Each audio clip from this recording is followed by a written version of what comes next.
श्री सद्गुरुदेव परमात्मने नमः। श्री रामचंद्राय नमः। आप श्री सद्गुरुदेव की सन्निधि में हैं।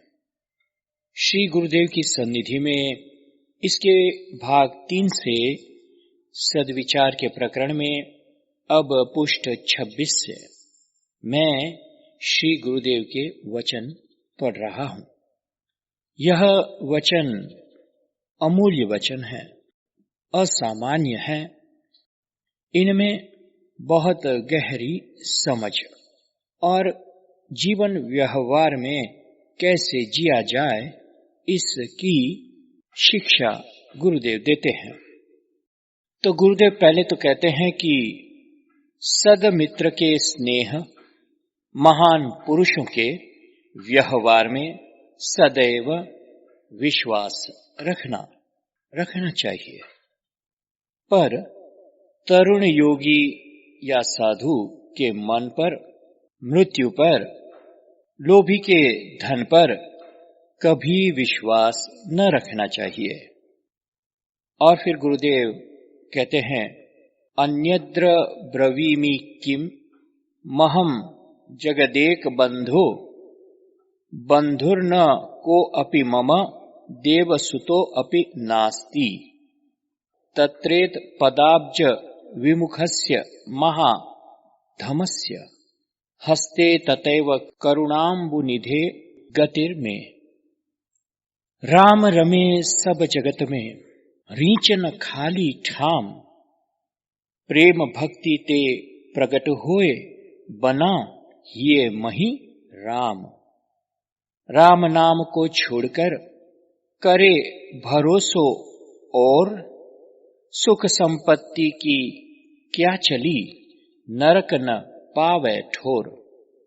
विंधन ईंधन पाइये सरिता जुरे न नीर, परे उपास कुबेर ग्रह जो विपक्ष रघुवीर।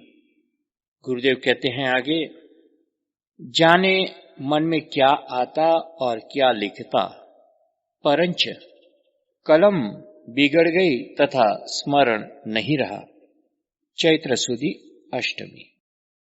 गुरुदेव ने पहले कहा, प्रत्येक मनुष्य को सूर्योदय के पहले उठना चाहिए व सूर्य अस्त समय न सोना चाहिए। उषा काल स्वार्थवर्धक है, ऐसा तो हम सब जानते हैं कि उगते सूर्य के प्रकाश में बहुत से गुण होते हैं जिससे शरीर स्वस्थ रहता है। पर उषा काल में तथा संध्या काल में वह ऐसा शुद्ध काल होता है, ऐसा निर्मल काल होता है, तब प्रभु के चरणों में और शरण में जीव को जाकर विश्राम करना चाहिए, ध्यान करना चाहिए, प्रार्थना करनी चाहिए। फिर कहते हैं गुरुदेव, ईश्वर प्रार्थना नित्य प्रति करना चाहिए। प्रार्थना को बड़ी अच्छी तरह से गुरुदेव ने समझाया है। यह दूसरे भाग में आया है और वहां प्रार्थना के प्रकरण में ही यह बताया गया है। प्रार्थना दीनता पूर्वक और हृदय से ईश्वर के प्रति प्रेम से करनी चाहिए। गुरुदेव कहते हैं, नीति का भूलना महापाप है जो तत्काल अशुभ फलदायी होता है। अभिष्ट सिद्धि का बाधक है नीति को भूलना।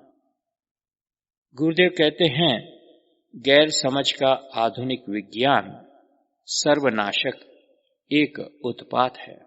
आधुनिक विज्ञान, आधुनिक पदार्थ जो भी हम आजकल प्राप्त करते हैं, जिसका उपयोग करते हैं जीवन में हम लोग, और अधिक से अधिक क्वालिटी वाले, अधिक से अधिक शक्तिशाली पदार्थ प्राप्त करने की हम हमेशा कोशिश में रहते हैं।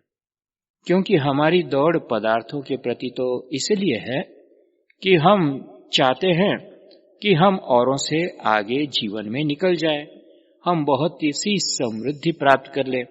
इसलिए हम दौड़ते ही रहते हैं पदार्थों के पीछे।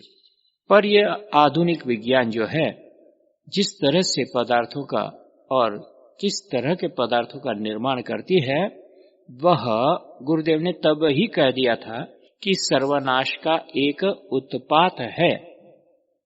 पांचवा गुरुदेव कहते हैं, नास्तिक का आचरण आस्तिक को निष्ठावान बनाता है। यह बहुत बड़ी बात है।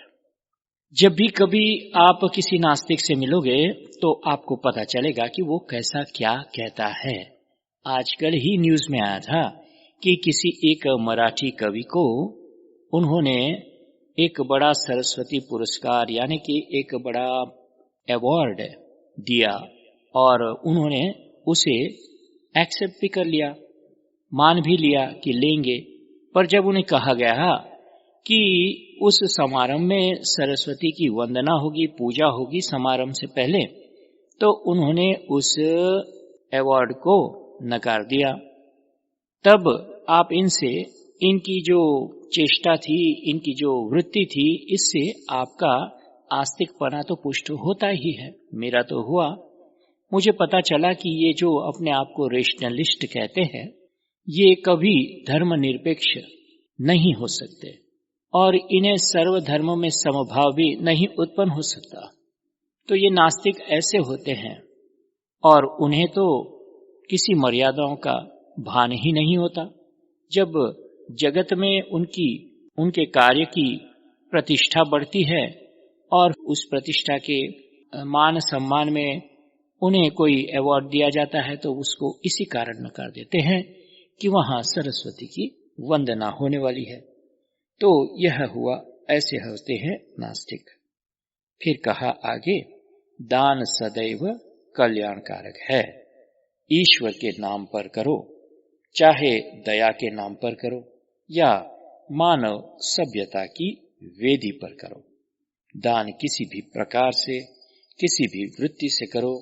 ऐसी वृत्ति चाहे ईश्वर के नाम पर हो, दया के नाम पर हो या सभ्यता की वेदी पर हो, करो जरूर। आज का काम कल पर मत छोड़ो, मृत्यु प्रतीक्षा न करेगी। अब ऐसे समझाते हैं कि जो करना है वो आज करो। आपके ऊपर कईयों का जीवन निर्भर रहता है और फिर आप प्रमाद में कई कार्य नहीं करते हो, तो फिर आप ये जानकर चलो मृत्यु प्रतीक्षा नहीं करेगी। तो फिर आज ही उस अच्छे कार्य को, जिस पर कईयों का जीवन निर्भर रहता है हमारे कारण, उसे हम टाले नहीं। फिर कहते हैं, धर्म बिना सदाचार स्थिर रही नहीं सकता। धर्म विहीन समाज रचना अल्प आयु व व्यर्थ है। ये तो सीधी सीधी बात है। और फिर कहते हैं, धर्म की हिंसा नहीं होती अपितु आच्छादित होता है। धर्म कभी मिटता नहीं, कितना भी कोशिश कर लो, वह केवल आच्छादित होता है। कुछ बादल आ जाते हैं तो सूर्य का प्रकाश कुछ देर तक आच्छादित रहता है, पर जब बरसात बरस जाती है तो फिर सूर्य का प्रकाश तो निकल ही आता है। तो धर्म कभी आच्छादित नहीं होता। संयुक्त कुटुंब को स्थायी रखने में सहनशीलता अमोघ शस्त्र है, भूलकर इसे न त्यागें। सहनशीलता को ढाल नहीं कहा, सहनशीलता को शस्त्र कहा है। इससे कुसंप कटता है, इससे मनभेद कटता है, इसलिए सहनशीलता को अस्त्र कहा है, शस्त्र कहा है। स्वाध्याय सदैव करो और विचारो, अर्थ अनुसंधान करो। यह ही बात बड़ी मुख्य है कि स्वाध्याय बार बार करना चाहिए। अर्थ अनुसंधान करते करते इसे सूक्ष्म बनाते जाओगे, इसके अर्थ को, तब जाके हृदय में यह उतरेगा। तो अर्थ अनुसंधान करो, यही बात गुरुदेव ने कही है। अर्थ अनुसंधान होता है जब स्वाध्याय करते करते जीवन में कुछ परिस्थिति उपस्थित होती है और कुछ अनुभव प्राप्त होते हैं, उनमें इनके प्रकाश को देखो और इनके प्रकाश में उनको देखो, तब तुम्हें पता चलेगा कि कैसे स्वाध्याय का अर्थ अनुसंधान होता है। लोकमान्यता के निमित्त अपनी शक्ति से अधिक दान नहीं करना चाहिए। यह सदैव ध्यान रखना चाहिए कि आय से विशेष व्यय तो नहीं हो रहा है ना।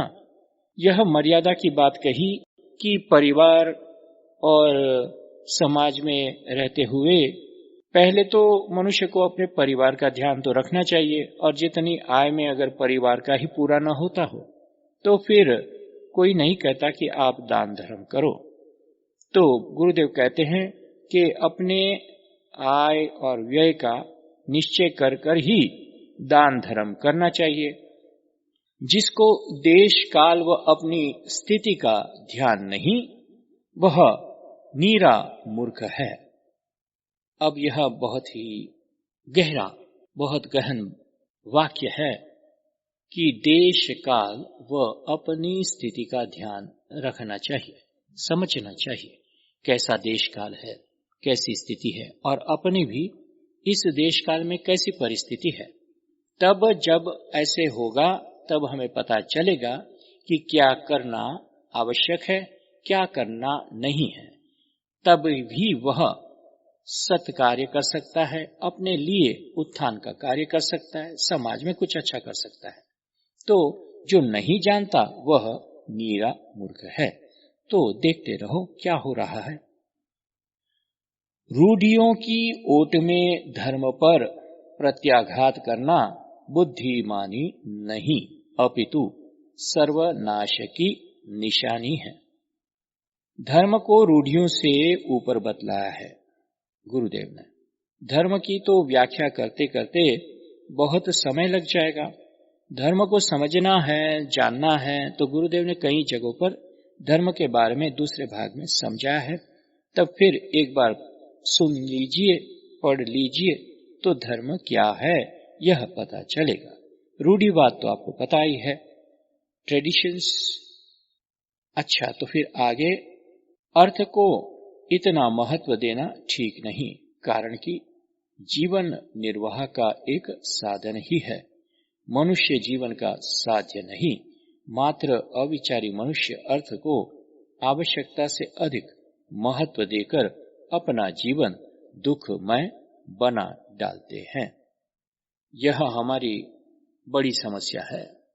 हम अर्थ को ही जीवन का पूर्ण साध्य मानते हैं। अर्थ यानी कि सब कुछ, पैसा ही नहीं, सब कुछ।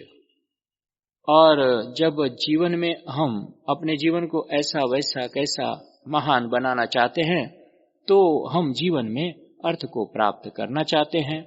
अब जब अर्थ को प्राप्त करते हैं अपने जीवन में, कहीं समझते कि हम कुछ बन जाएं, पावरफुल, अच्छी नौकरी लग जाए, और भी अधिक हम दुनिया पर अपना वर्चस्व जमाएं।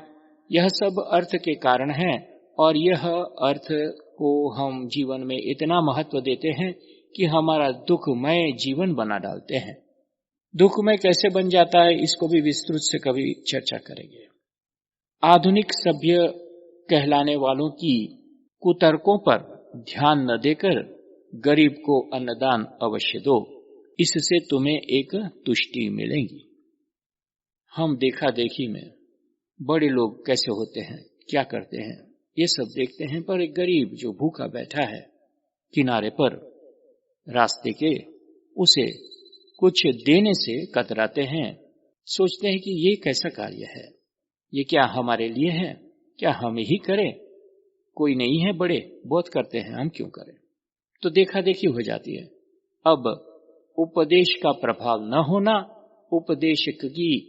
उपदेशक की किसी कमी का प्रमाण है। यहाँ पर गुरुदेव ने कहा, जब उपदेश का प्रभाव नहीं होता है तो यह उपदेशक की किसी कमी का प्रमाण है। जब ये कहते हैं तो ये बात जरूर है कि कोई जो उपदेश देता है वो वैसा होना भी चाहिए उसके जीवन में, ऐसी उसकी करनी चाहिए, तो ही वह उपदेश देने के योग्य होता है, तभी उसके उपदेश का किसी पर असर हो सकता है। उपदेश देने से उपदेश श्रवण कर तद अनुकूल जीवन बनाने में अनुपम आनंद है। और कहते भी हैं कि उपदेश न दो तो भी अच्छा है। अब जब मैं ये पढ़ता हूं ना, तब मैं कर्तव्य समझकर करता हूं। मैं उपदेशक तो हूं नहीं, और उपदेशक तो बनना भी नहीं चाहता हूं, पर कभी कभी जो है ना, मेरे में जो वासना है ना कि मैं भी कुछ कह दूं, मेरे जो समझ में आता है ऐसा, तो इसकी वजह से जो मेरा सूक्ष्म अहम है, इसकी वजह से मैं कुछ ज्यादा ही बोल जाता हूं। तो मैं ज्यादा श्रवण करूं और तद अनुकूल जीवन बनाने में मैं अनुपम आनंद प्राप्त करूं, यही तो मेरा लक्ष्य होना चाहिए। अब आगे कहते हैं, उत्तम उपदेश मौन है। यह भी बड़ी बात है। आप देखेंगे कि रमन महर्षि, जो कि उनके आश्रम में जो भी जाते थे आते थे, वे उन्हें देखते थे। वे सभी कार्यों में आश्रम के व्यस्त भी रहते थे, और साथ साथ जब कुछ नहीं करते थे तब शांति से बैठे रहते थे, और उनके कई शिष्य उनके सामने आकर बैठ जाते थे, पर उन्हें अपने प्रश्नों का उत्तर उनके मौन से ही प्राप्त हो जाता था। पर मैं ये नहीं कहता कि आप रमन महर्षि जैसे बन सकते हो, पर साधारण जीवन में उत्तम उपदेश मौन है का अर्थ ये हुआ कि आप कुछ करके और करते रहने से आपसे कोई कुछ देख समझकर कुछ सीख ले, मान ले, तो वह उपदेश अच्छा होता है, उत्तम होता है। आप मौन रहिए, कुछ कहिए मत, किसी से करके बताइए। किसी दयनीय दशा पर दुखी होना स्वाभाविक गुण है, और क्रूरता घृणित स्वार्थमय वृत्ति का गुण है। यानी कि क्रूरता स्वार्थमय वृत्ति का गुण है, और किसी पर दया आ जाना दुखी पर, यह स्वाभाविक गुण है। दोनों भी स्वाभाविक है। तब जब स्वार्थ वृत्ति होती है तो क्रूरता स्वाभाविक है, और जब दया आती है तो हम किसी की दयनीय दशा पर दुखी होते हैं, यह भी बड़ा स्वाभाविक है। सुखी होने का एकमात्र उपाय दूसरों को सुख देना है। गुरुदेव कहते हैं कि हम समझते हैं कि हम किस तरह से अति सुखी हो जाएं, तो यह तो हम जब देते रहेंगे तभी सुखी होंगे ना। हम अपने लिए ही सब कुछ प्राप्त करते रहें पर भी हमको संतोष प्राप्त नहीं होता है, और ये देखा भी गया है कि खुद ही एंजॉय करते रहें पर एंजॉय हुआ नहीं, फिर तो कुछ और ही लेना शुरू कर देते हैं। बड़े बड़े लोग जो अपने पास पैसा होता है तो वह कुछ और ही लेना शुरू कर देते हैं सुख की प्राप्ति के लिए, पर ये समझते नहीं कि सुख उसमें नहीं है, सुख पदार्थों में है ही नहीं, देने में है। आप किसी को दो, जिसको जरूरी है उसको दो तो सुख मिलेगा, और ये जरूरी नहीं है कि पदार्थ ही दो, अच्छे बातों से भी किसी को आप सुखी कर सकते हैं। ईश्वर के दर्शन की इच्छा वालों को नाम में विश्वास व वैराग्य युक्त होकर सत्यासत्य का विचार करते रहना चाहिए। हमें ईश्वर का दर्शन होगा ही। गुरुदेव ने कई जगहों पर कहा है कि ऐसे ही प्रत्यक्ष होगा जैसे मैं आपके सामने बैठा हूं, तब ईश्वर की दर्शन की इच्छा होगी आप में, तब वैराग्य और विश्वास युक्त होकर नाम में श्रद्धा बढ़ाना और सत्य असत्य का विचार करते रहना चाहिए। फिर आगे गुरुदेव कहते हैं, एक डुबकी में रत्न न मिले तो रत्नाकर रत्नों से खाली समझना भूल होगी।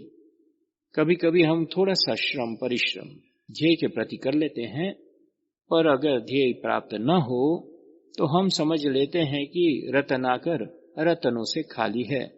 हमें ये भूल नहीं करनी चाहिए। निराशा नहीं अपने में आने दीजिए। निराशा से दूर होना है तो विश्वास से डुबकी लगाते रहो, प्रयत्न करते रहो। स्थिर शांति प्राप्त करना है तो ईश्वर और ईश्वर प्राप्ति में श्रद्धा रखो और शांति प्राप्त होते ही हमारे समस्त दुख निर्मूल हो जाएंगे।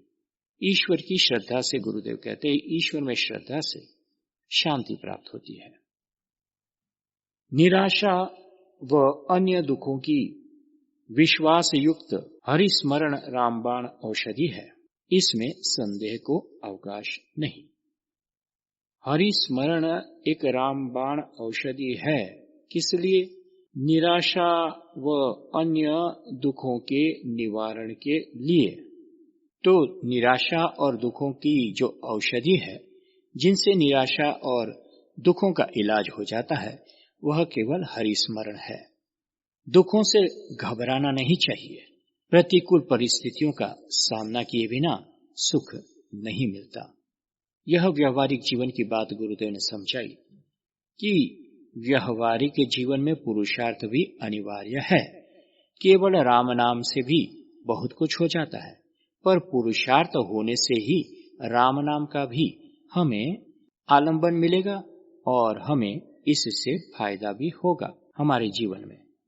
तो प्रतिकूल परिस्थितियों का सामना करना पड़ेगा, करना चाहिए, इससे ही सुख मिलता है। यानी कि पुरुषार्थ पे गुरुदेव ने बल दिया है। संयम तथा आदर्श रहित व्यक्ति कभी सत साहसी नहीं हो सकता। उससे जीव दया व मानव सेवा की आशा रखना कल्पना मात्र है। संयम तो जीवन में होना चाहिए और आदर्श वह भी होने चाहिए, तभी हम साहसी बन सकते हैं। कैसा साहस? कि जीवों पर दया करना, मानव सेवा का साहस हमारे में आ सकता है। जीव जब तक स्थूल अल्पस्थायी वस्तुओं की प्राप्ति में तृप्त रहता है अथवा अभाव में उसकी प्राप्ति के निमित्त स्थूल जगत की तरफ सतृष्ण दृष्टि से देखता है, तब तक सर्वेश्वर की ओर उसका लक्ष्य जाना कठिन है। विवाद करना छोड़ो, विवाद से बुद्धि में अस्थिरता उत्पन्न होती है। जब गुरुदेव ये कहते हैं कि आपका लक्ष्य जब तक वस्तुओं की प्राप्ति में तृप्त रहता है, मन आपका, और फिर आप प्राप्ति के निमित्त इस जगत में अपनी तृष्णा को बढ़ाते हुए अपनी तृष्णा पूर्ण दृष्टि से देखते रहोगे, तब तक आप सर्वेश्वर से विमुख रहोगे। आपका लक्ष्य ईश्वर बन ही नहीं सकता। और फिर कहते हैं कि विवाद करना छोड़ो, never enter into any controversy. विवाद से बुद्धि में अस्थिरता उत्पन्न होती है, स्वाभाविक है। आप हर एक चीज पर विवाद करना शुरू करोगे, अरे भाई अच्छी भी हो या बुरी भी हो, विवाद न करो, शांत रहो, समझो, सोचो और शांत रहो, परिस्थिति को जानो, पर विवाद में मत उतरो और विवाद ना करो। कितना ही विवाद करो, बिना श्रद्धा के ईश्वर भाव को समझ नहीं सकते। और कभी कभी तो लोग धर्म के संबंध में, धर्म के कॉन्टेक्स्ट में, धर्म की बातों में विवाद करना शुरू कर देते हैं। तो ऐसी जो धर्म की बातें हैं, जैसे कि कोई कहता है सांख्य योग ठीक है, कर्म योग इससे भी अधिक अच्छा है, और कोई कहता है कि संन्यास भी बहुत अच्छा है, और कोई कहता है कि भक्ति ही एकमात्र साधन है। ऐसे ऐसे विवाद करना शुरू कर देते हैं। और इन विवादों में, धर्म के विवादों में पड़ जाने से ईश्वर के प्रति जो श्रद्धा होती है वह भाव को समझ नहीं सकते। पर यह इतना और एक बात समझ लो कि संवाद हो सकता है, समस्याओं का समाधान हो, इसलिए संवाद आवश्यक है। तो संवाद को अलग से समझो, इसे विवाद मत समझो। जीवन में संवाद तो होना ही चाहिए, परिस्थितियों में और परिवारों में और आपस में। जब संवाद होता है तो कई प्रश्नों का हल होता है और गलत फहमियां दूर होती है। तो संवाद जरूरी है जीवन में, क्योंकि समाधान जरूरी है। संवाद कर सकते हैं, विवाद नहीं। तो फिर स्मरण रखो, कोई भी व्यसन हो, अंत में हानिकारक दुखदायी हो ही जाता है। इसके लालच में ना पड़ो, इसे दूर फेंको। व्यसन का संग त्यागने से ही कुशल रहोगे। विवाद करना भी एक व्यसन है, पर साधारण व्यसनों की बात करते हुए गुरुदेव कहते हैं कि किसी भी व्यसन में, किसी भी बात में अति मत करो। तो व्यसन मत रखो जीवन में। व्यसन बंधन कारक बन जाता है। बहुतों को व्यसन होता है, मुझे भी एक जमाने में था कि मैं गीत गाता रहता था, चेस खेलता रहता था। ऐसे कई व्यसन ऐसा नहीं होना चाहिए कि समझो कि दुर्व्यसन ही हो। हम हमारे जीवन में सुख पाने के लिए, एंटरटेनमेंट के लिए किन्हीं बातों से बंध जाते हैं, तो यह भी एक व्यसन है। गृहस्थ को, श्री राम उपासक को नित्य प्रति प्रातः स्मरण श्री मंत्र राज के 1500 मंत्र जाप तथा स्वाध्याय में मानसी मास पारायण राम स्तवराज अवश्य करना चाहिए। गुरुदेव कहते हैं गृहस्थ को, श्री राम उपासक को प्रातः काल नित्य प्रति 1500 मंत्र राज का जप तो करना ही चाहिए, स्वाध्याय करना चाहिए, मानस जी का 1 मास का पारायण करे। फिर कहते हैं कि राम स्तवराज अवश्य करना चाहिए।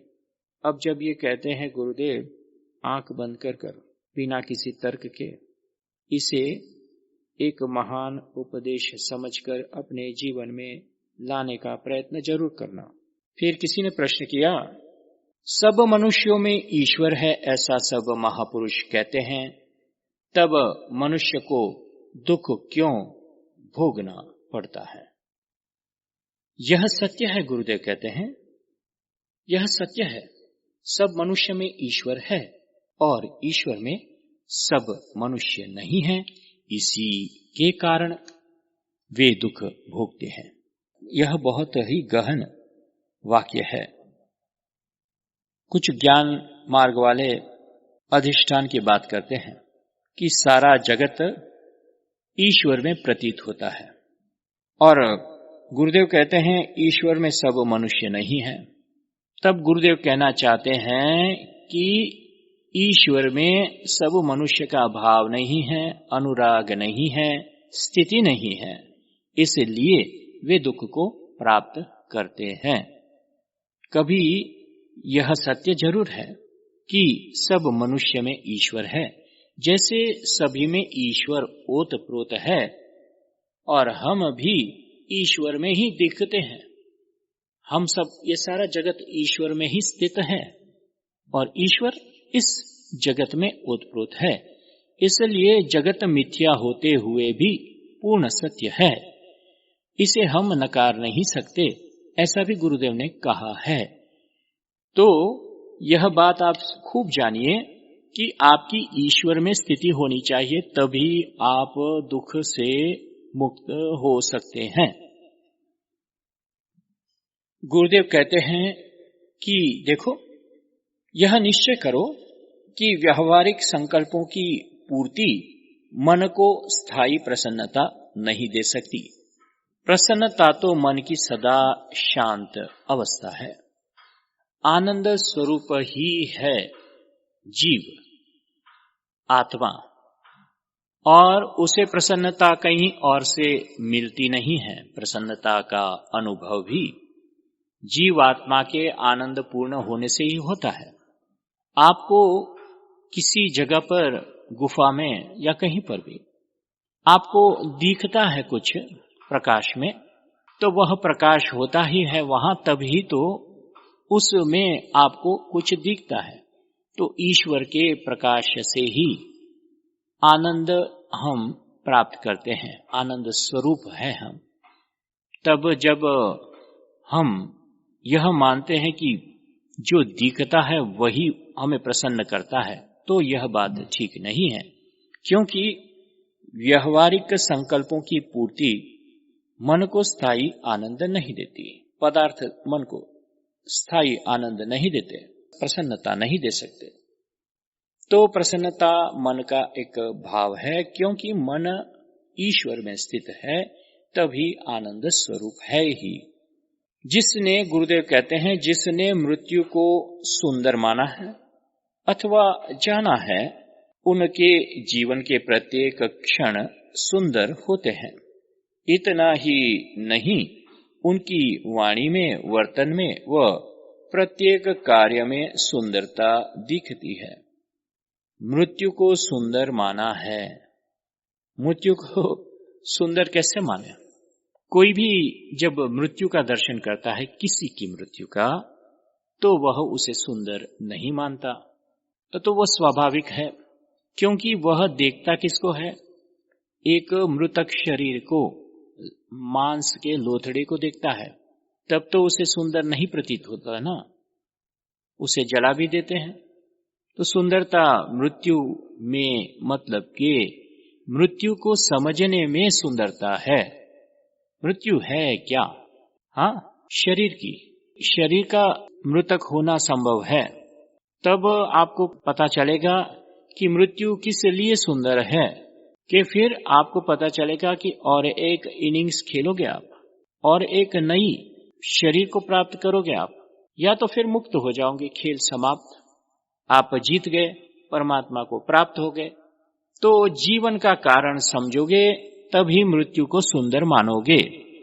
जीवन के लक्ष्य को मानोगे, जीवन की उपयोगिता को मानोगे। जीवन है क्या, हमारा अस्तित्व है क्या, तब आपको मृत्यु सुंदर दिखेगी।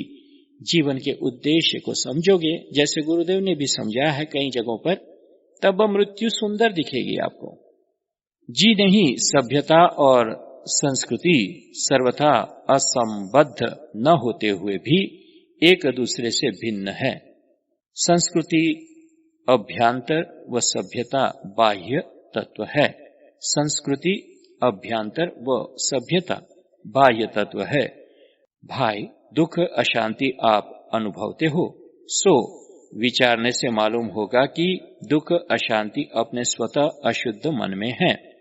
जो मन शुद्ध करे तो सर्वत्र आनंद है। निमित्त से प्रारब्ध फलित होता है, वह पुरुषार्थ से प्रारब्ध बनता है।